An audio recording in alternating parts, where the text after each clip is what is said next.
Just going to start in a moment, so I ask everyone to take their places.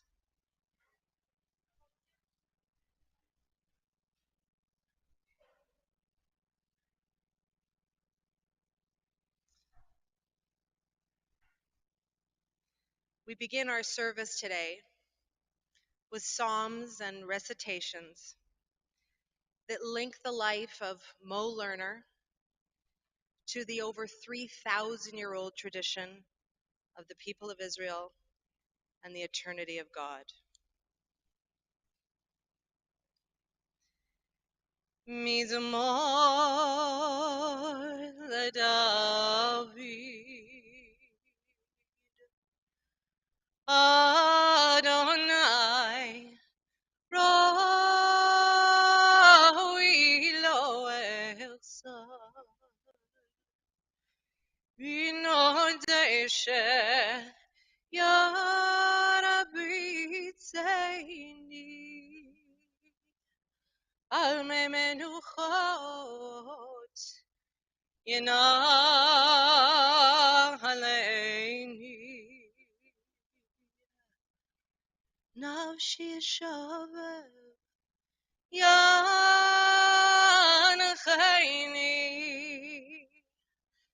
B'maglei tzedek L'man shemo Gam ki elech Gam ki elech B'gates al-mavet Lo yirara Ki ata imadi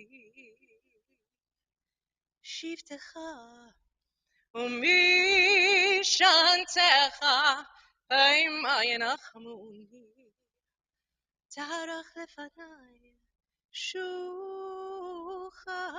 נגד צורריי דשנת בשמן ראשי כוסי רוויה אך טוב החסד ירדפוני כל ימי חיי ושבתי בבית אדוני לאורך ימים.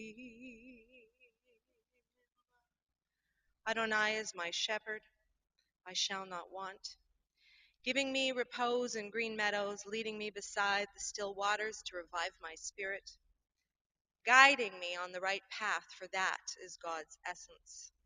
Though I walk through a valley of the shadow of death, I fear no harm, for you are with me. Your staff and your rod do comfort me.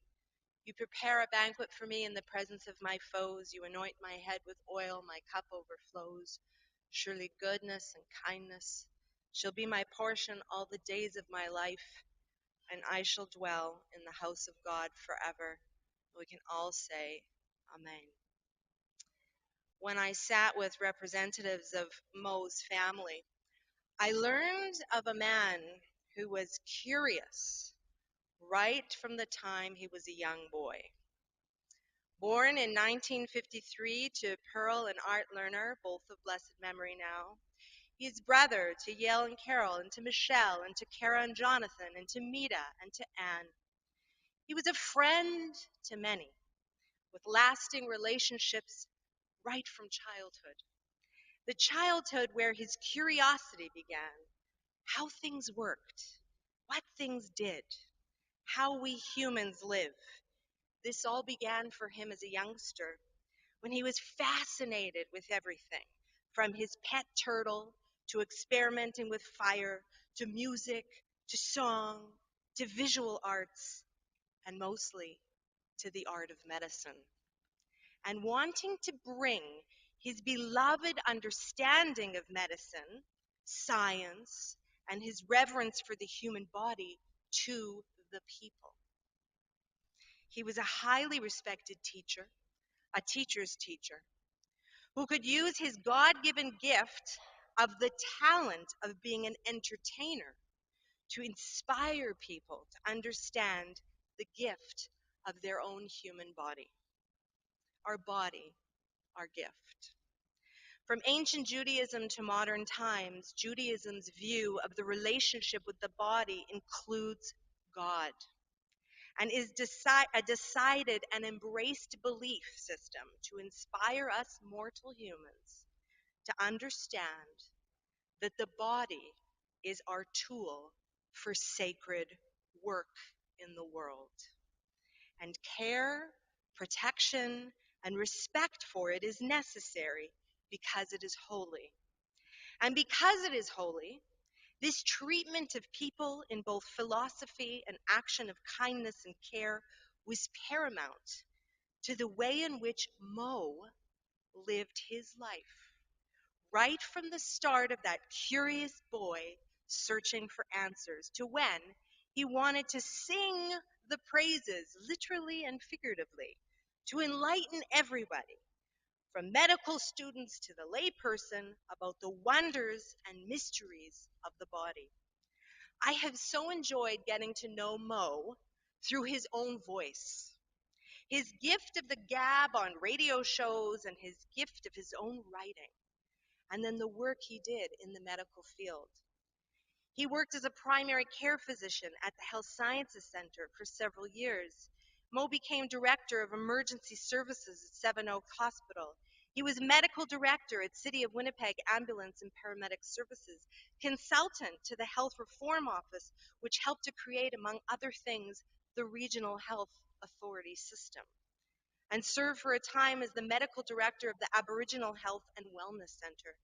And he was a lecturer, an associate professor of medicine at the University of Manitoba, and appeared at numerous conferences both in Canada and the United States. And he also wrote articles in a way that brought science, the science of understanding the body, to the reader in a unique way that, as you read, inspires you to want to learn more about what he portrays as our vessels, flawed yet miraculous, impediments yet tools, but most of all, and above all, that life is worth living. And he celebrated his own life, not only a talented individual, but an eclectically talented individual. He was a lifeguard, a sportsman in his youth, a talented visual artist, who won the award as the youngster for drawing The Boy with the Boot. He could watercolor and charcoal. He was self-taught on the banjo and the guitar. A leader in medical lecture halls and the Hanhala at Masad. He had a singing voice that he knew how to use for messaging, for teaching, and for the sheer entertainment of his family and friends. The life of the party, often the center of it all, he drew everyone in because, for so many reasons, he was so fun to be around, but also because he knew how to connect. And while he was often, as his sisters pointed out, the one doing the talking, he was also the diagnostician that through listening, and only even just listening, he knew what the problem was and how to fix it. And most of all, he was prepared to find out how to fix it. He had a deep understanding of people, especially savoring his relationships with his nieces and nephews, enjoying being their uncle, the fun-loving guy, but also for advice and wisdom to guide them in their lives. And then he wrote and he wrote and he wrote about his own feelings, his own findings in medicine. He wrote and spoke freely in something called Dimensions magazine on chronic pain, and these are just a few, on chronic pain, on fatigue, to sexually transmitted disease, to obesity, to invasive testing, to quote, everything you never wanted to know about fungus and yeast infections, to a profoundly intimate piece about his own regrets, where he points out that just like the poet observes, and this is a quote from him, of all the sadness I have seen, nothing is as sad as people with regrets. What could have been? There are at least 15,000 of you reading this magazine, he goes on to say. I would be curious to know what disappoints you about your lives and what you wish for and how you strive to achieve contentment, to his piece about smells and noses, where he can get you to listen, get you to read. He starts with, and this is him, I'm quoting directly, "Do you smell? I hope so." Life would be far less interesting and perhaps impossible if not for the multifunctional proboscis that protrudes from your face. Consider the historical significance of the nose. Mass genocide, these are his words, mass genocide has been imposed on humans because of stereotypical association between nasal features and Semitic ethnicity. And billions of dollars, he points out, are spent annually on reconstructive surgery for aesthetic reasons. Yet, he continues to say, one would wonder what would have become of Barbara Streisand or Meryl Streep or Jimmy Durante, not for the trademark schnozzles that they possessed. Clearly, that's his word. But the function of the nose, he says clearly, goes far beyond what they lend to the appearance and character.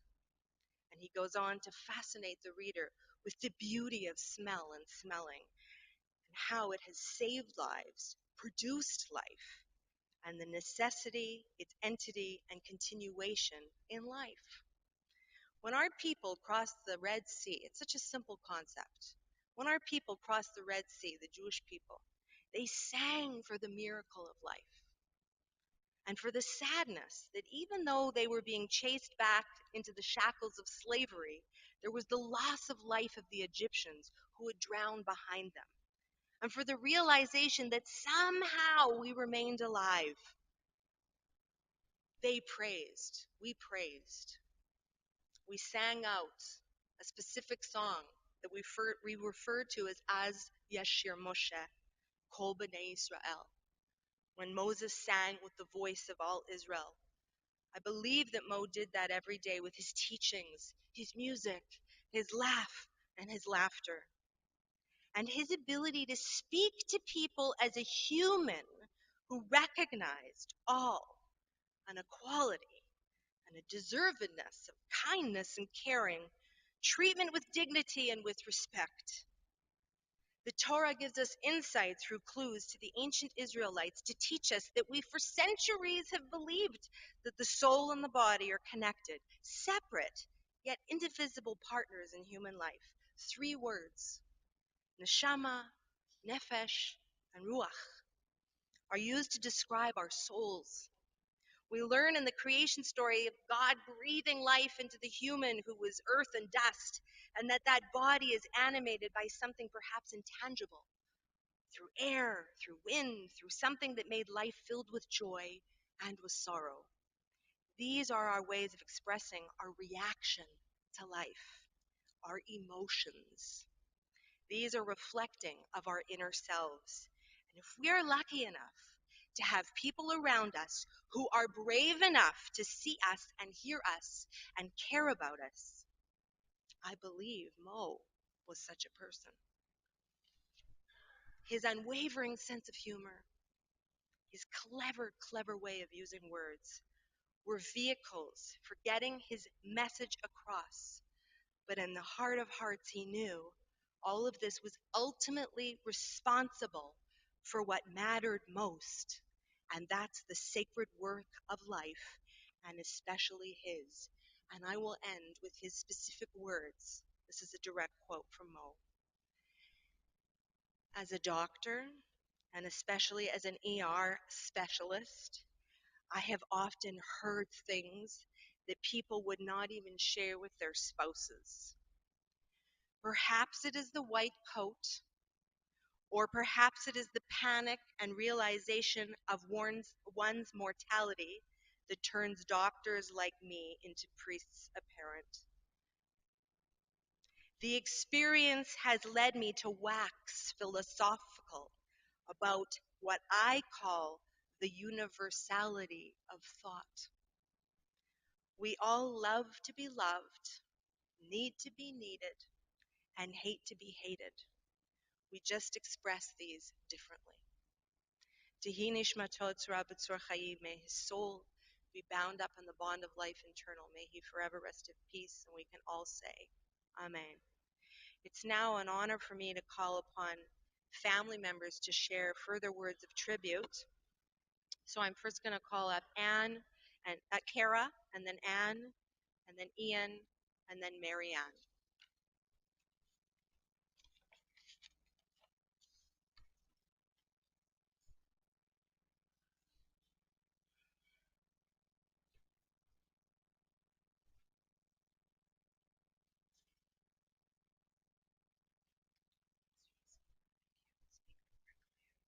Directly in.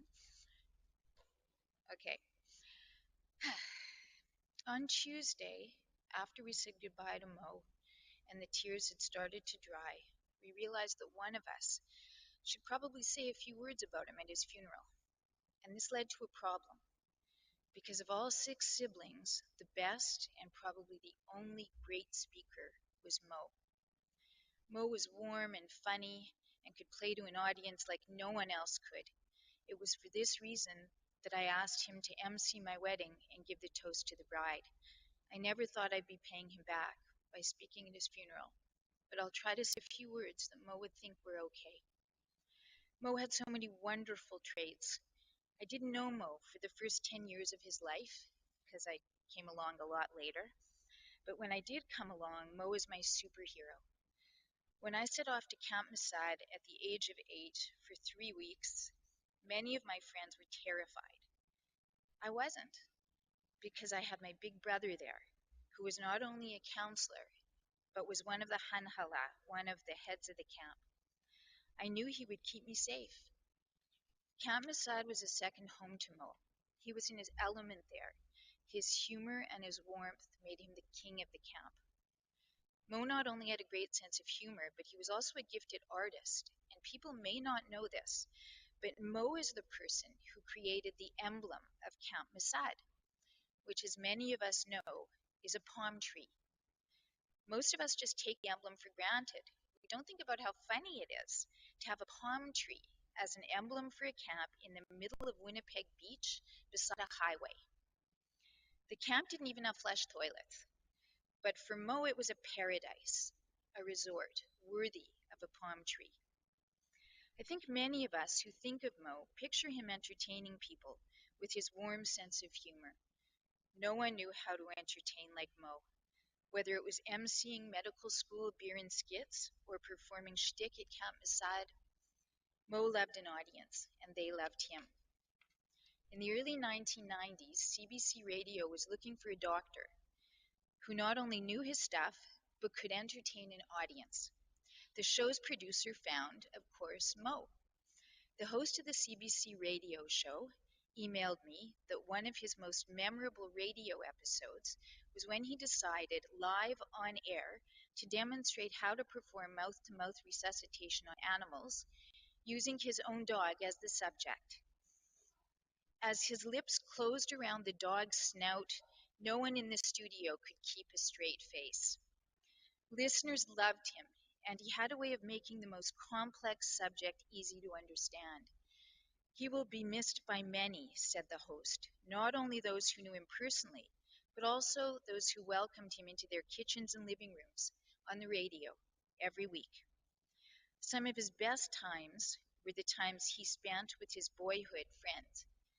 These consisted of a group of guys, I believe they referred to themselves as the boys. The boys, who are now in their 60s, or no longer with us, were friends through thick and thin since childhood. Not many people can maintain friendships since childhood, but Mo is the kind of guy who was loyal to his friends and would do anything for them. They supported each other through good times and bad. During good times, his friend Robbie Rosenblatt, who's here as a pallbearer, wouldn't divulge all of their antics, but they did a lot of kibitzing, maybe drank a bit, pranked each other, and something happened with the women, but Robbie wouldn't tell me what. He did tell me Mo was the most popular one, though, with the women. During the bad times, no matter what it was, if anyone needed something to happen, Mo made it happen. Whether it was helping them with medical issues or helping one of them adopt a baby. When the powers that be said no, Mo made it happen. Mo never said no to helping anyone. Mo is also a great doctor and a great teacher, and I can attest to that. One day when I was in medical school, I was told Mo would be teaching one of my classes. Many people would be mortified by the idea that their brother was teaching their class, but not me, because I knew Mo would do me proud. I walked into my classroom, and there was Mo in his white coat. Does this work? With his stethoscope around his neck, and to my horror, holding my shower cap in his hand. With his usual sense of humor, he started to teach us how to read rhythm strips. When anyone got a correct answer, Mo would throw them a toy from inside the shower cap. Most of them were my Barbies. No one forgot the lesson, and no one forgot how to read rhythm strips. Mo was a great physician. As Tracy mentioned, he was a director of emergency medicine at Seven Oaks for over a decade, was director of Winnipeg Ambulance and Paramedic Services, and served as a medical director of the Aboriginal Health and Wellness Centre. He also served on a number of medical task forces. As an uncle, he was always there for his nephews and nieces. They have great memories that Ian will talk about. His loyalty to friends was unwavering, and he not only had his group of boys, but also had his group of angels, who became like family to him in his later years. Some had been friends of his for many years, but at the end they helped him look after himself when he no longer could do this on his own. Sherry, Marianne, Ava, Rini, and Ellen, and anyone else I've forgotten, you were like family to him and now to us. Mo is a big guy with an even bigger heart. The world is a sadder place without Mo, and we will all miss him dearly. And here's some words from my sister Michelle. It's difficult to believe that my baby brother, Mo, is no longer with us. He was the cutest little boy, with his big blue eyes and his light blonde hair. He was just 2 years younger, and delighted in telling people that he had slept in a closet of his two older sisters' bedroom for his first 6 years. Mo was a very curious and creative child. This led to some interesting misadventures where I, Michelle, was called upon to rescue him. As we got older, the roles began to reverse. I could always depend on Mo for advice and support whenever my children were in need, day or night. I recall one night when my son Ian was at a party out of town and had a nasty fall. Although Mo was not scheduled to work, he immediately drove out to Selkirk Hospital to stitch Ian's knee. This was in keeping with Mo's character. In the last few days, I've received calls from many people with many examples of how Mo helped them when they were in need. Mo was always very athletic. He loved swimming, became a lifeguard, loved curling and tennis. Mo was a terrific artist. He worked in charcoals, watercolors, and oils. He was a cartoonist for his medical school newspaper. Whatever the gathering, whether it was at a large family dinner, social gathering, or professional group, Mo quickly became the center of attraction. He was incredibly entertaining, a great storyteller, a comedian, a musician, a teacher. On hearing of Mo's passing, a dear friend of Michelle's wrote this morning, Mo, his laughter, so bright, his mind, so brilliant, his understanding and compassion for those in need immense. He was all that and more. I will miss him very much.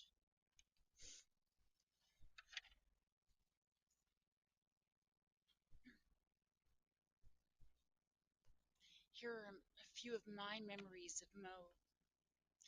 My friends and I recall a beautiful, blonde, happy little boy. Throughout his childhood, he was just easygoing and delightful to be with, never a problem. I recall dressing Mo and sending him off on his very first day of school and taking him trick or treating on Halloween when he felt afraid. My nursing classmates loved when I brought this adorable young boy to our residence, and Mo knew that he was the only male ever allowed up to our rooms. In his teen years, Mo had weekend visits with us during that time. In Mo's adult years, our roles reversed, and he became my source of support. He was always there for me.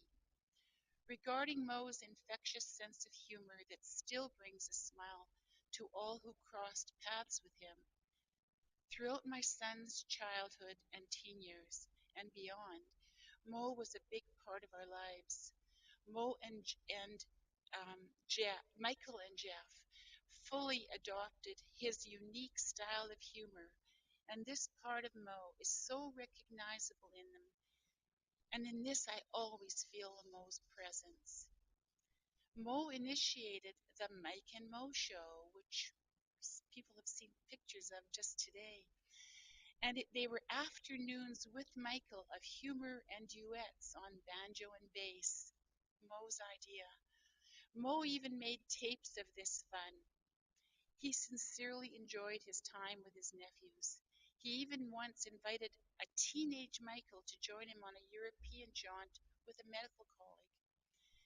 I want to express my deep appreciation to Robbie and Mama Molly Rosenblatt for being so important to Mo in his youth and beyond. You know what I mean. Just as I sent Mo off on his first day of school, here I am sending him off on his next journey of life. Mo, you left our world a better place. You are missed and loved.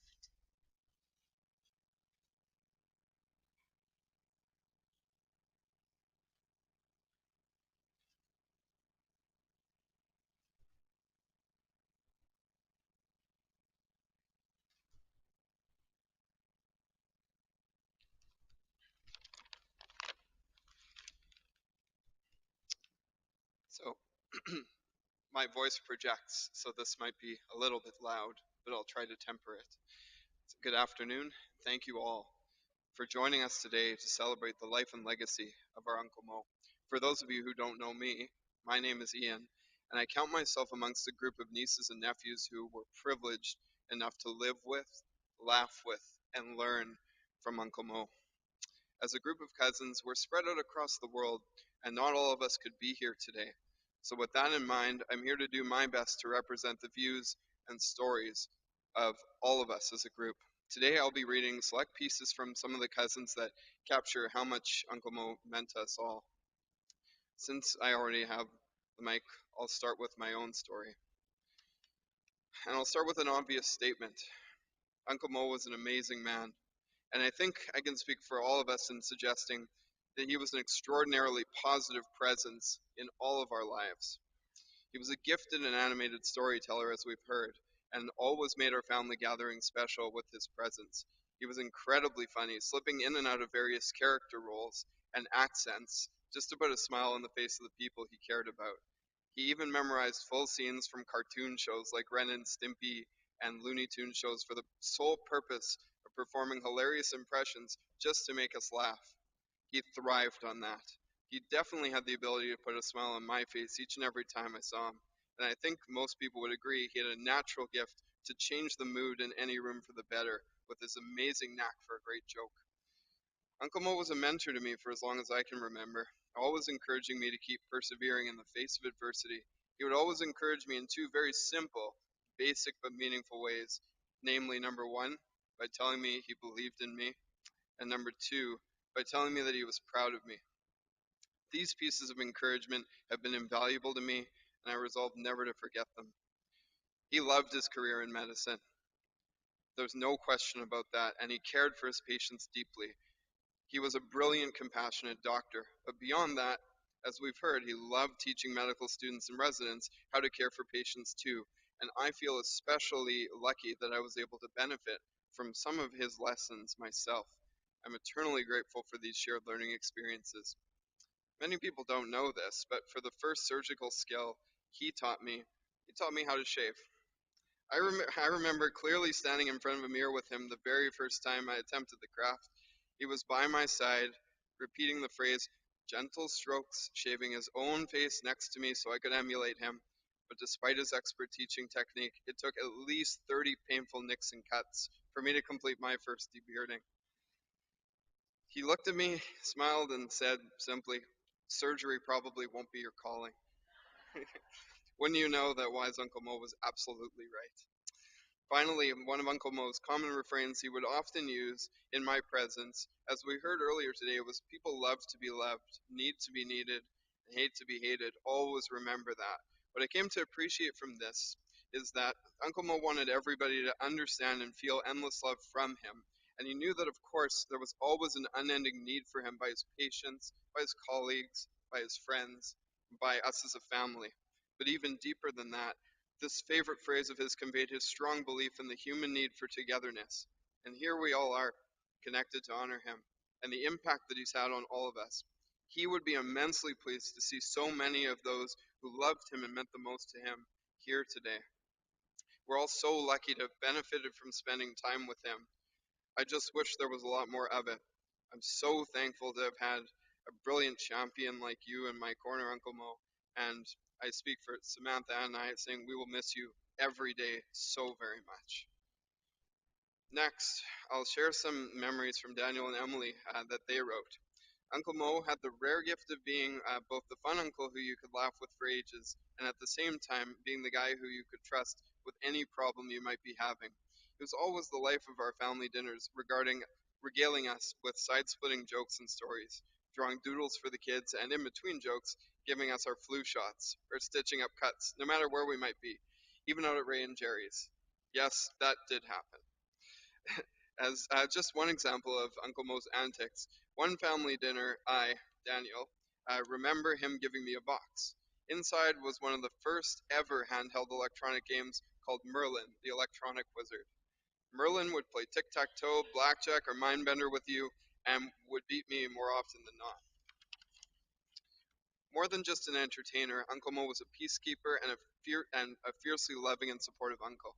Even as his physical abilities diminished and he began to have more and more medical problems, no matter what he was dealing with, he would always put on a smile and a cheerful tone when chatting with his nieces and nephews, and would never fail to ask us how we were doing and cheer us on with whatever that was. You could hear the pride in his voice whenever you would tell him about passing an exam or getting into a new program or winning an award, and that was Uncle Mo. He was caring, supportive, loving, and always an entertainer. Uncle Mo, we love you, and we will always miss you.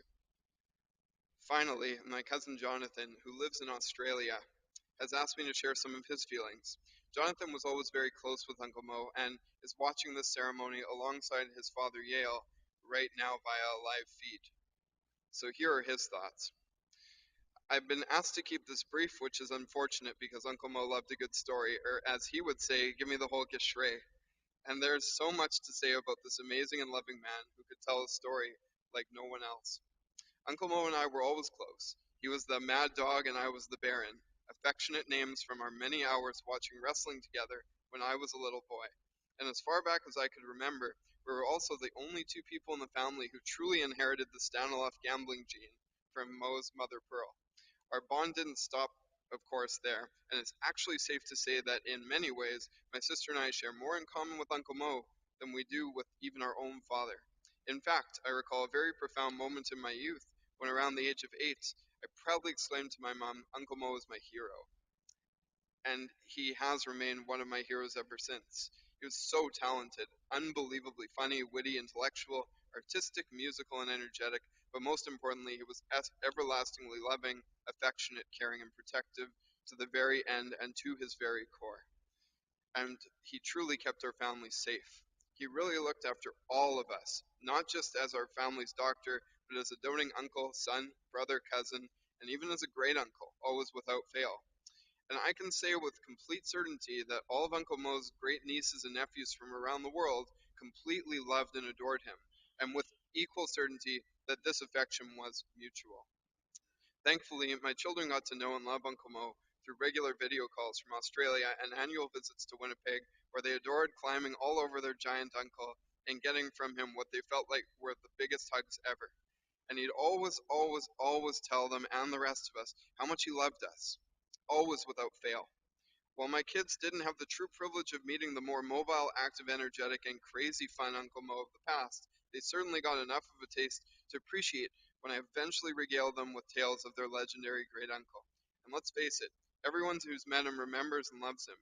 Many members from the other side of my family have already written to my sister and I, sharing only their incredible fondness for this sweet and genuine man. And one of them rightfully stated that, quote, Mo was literally the funniest person I've ever met. He really was. No one could evolve an everyday chat into something as hilarious by throwing an entire cast of different characters and accents and quotes and jokes, and turning even the most mundane into something so exciting, animated, and engaging as Uncle Mo could.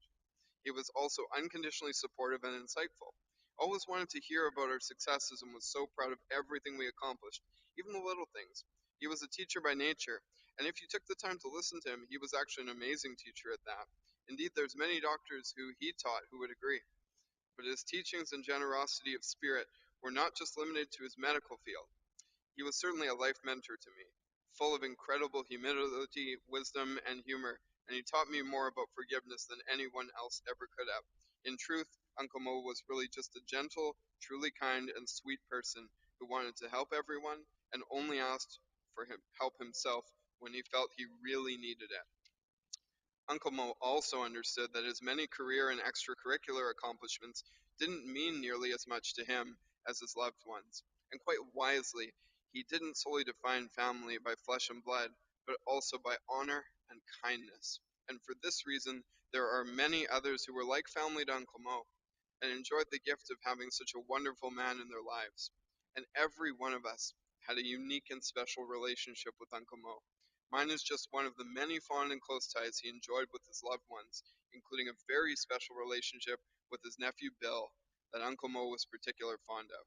Most people will remember Uncle Mo as a large man, but those who knew him understand that his true largeness came in the form of love, sincerity, humor, and kindness, as he possessed unearthly amounts of all of these qualities. Uncle Mo also inherited a unique and incredible combination of attributes from both his parents. From his father, Art, came his gifted artistic abilities, as well as an incredible medical mind, and Uncle Mo was beyond talented as a doctor, medical administrator, and teacher to others. A large part of his success as a doctor was because he very genuinely cared about everyone, often too much, and always made sure other doctors and patients alike were looked after no matter who they were or where they came from. He was especially proud of his help with the First Nations community, but he's assisted so many types of people on so many different levels that he should be proud of absolutely every bit of it. We certainly are. From his mother, he inherited his sharp wit, musicality, and the aforementioned Stanislav gambling gene, as evidenced by the hundreds and hundreds of all night gaming sessions with his mother Pearl, and on occasion with me. Despite these immense and broad talents, Uncle Mo got dealt a bad hand in life, but perhaps it was his shrewd Stanislav card sense that allowed him to take such a bad hand and finesse it into something amazing along the way, all while garnering the love and adoration of everyone who truly got to know him. I love you, Mad Dog. You're in my heart forever. I'm so honored to have had this time with you and grateful that your passing came on my birthday so we can share this special day forever. Your Baron, always without fail. Thank you.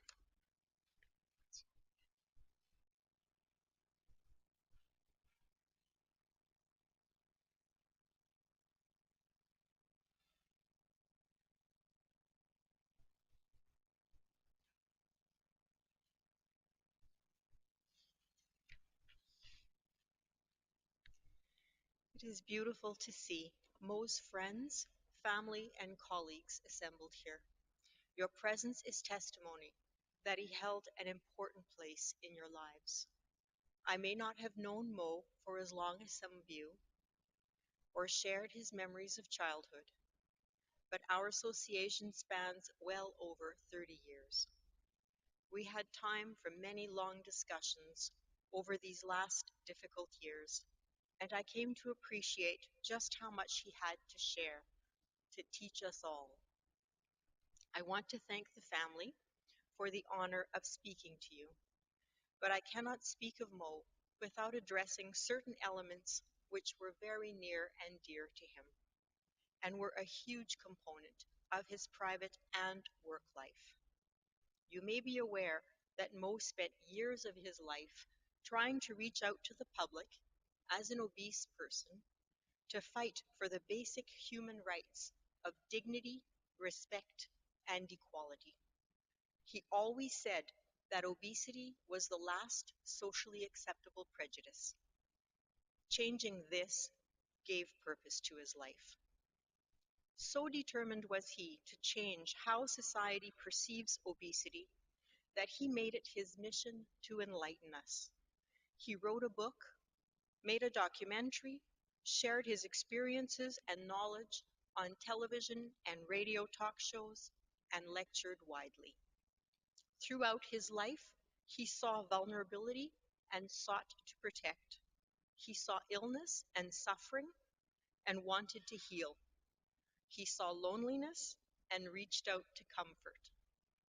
He was no stranger to bullying or ostracism. In fact, what would destroy some eventually made him stronger, learning some of life's harshest lessons at a very early age, forming in him a determination to make a difference. It was a lifelong quest, since his last clinic was in the core area of Winnipeg, working with people marginalized by society. He chose to work where few would dare to tread, where he would expose himself to abuse and disrespect. But there was such a need here. He could change lives, offer hope. Professionally, Moe specialized in emergency medicine and took an active role in establishing a paramedic program in Winnipeg. He also taught generations of medical students, and over the years, when he became a patient, many doctors and paramedics came to say hello and share how he had been a part of their professional journey. This past year, he worked closely with a colleague now in politics. They corroborated on a bill to ensure equality of health care services for bariatric patients. It is still a work in progress. He hoped to pave the way so future patients wouldn't face the same hurdles and lack of resources that he felt eventually shaped his destiny. You might say, what a busy man. He made the most of life. And yet, he was generous with his time, with his knowledge. Everyone was always calling him for advice. He took meticulous care of those he loved. Moe was a gregarious person who loved people. Those who could see beyond his size became devoted friends. He was a comedian, a great cook, and an artist. I'm sure many of you have some of his works, possibly caricatures drawn by him, and he loved making personal birthday cards.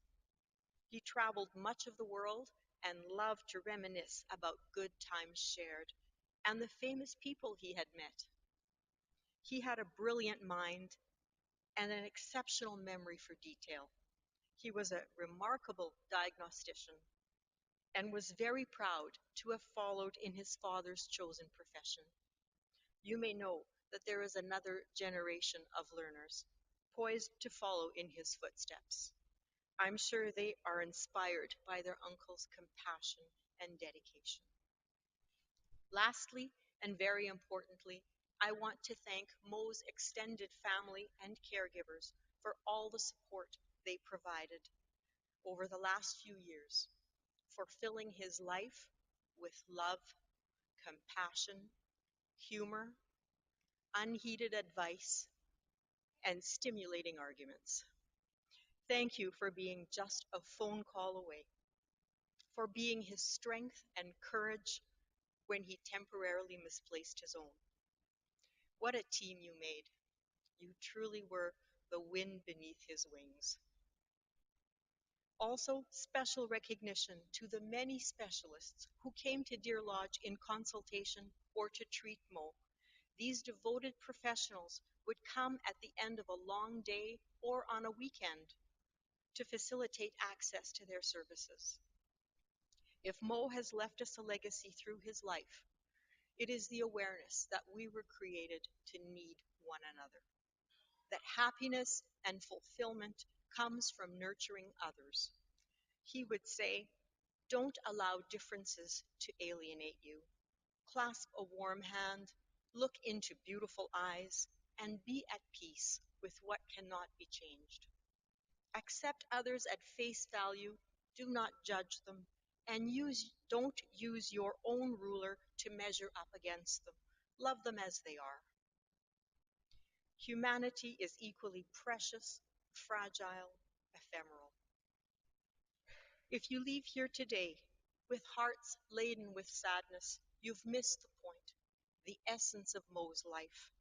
Make some room for gratitude, for the shared blessing of a life so rich and full, for the lessons he taught us, the memories he left us. Clutch those memories to your heart and thank God for the gift that was Moe.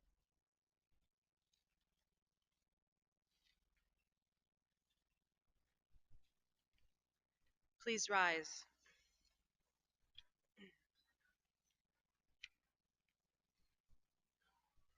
El Malarachami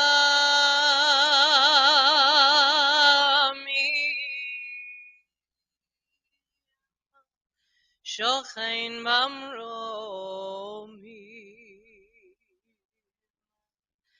Ametsem no Chanachona Tachat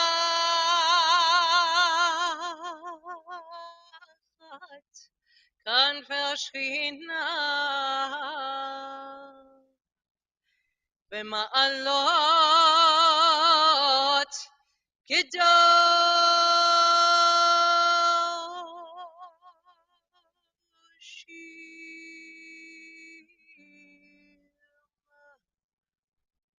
וטהורים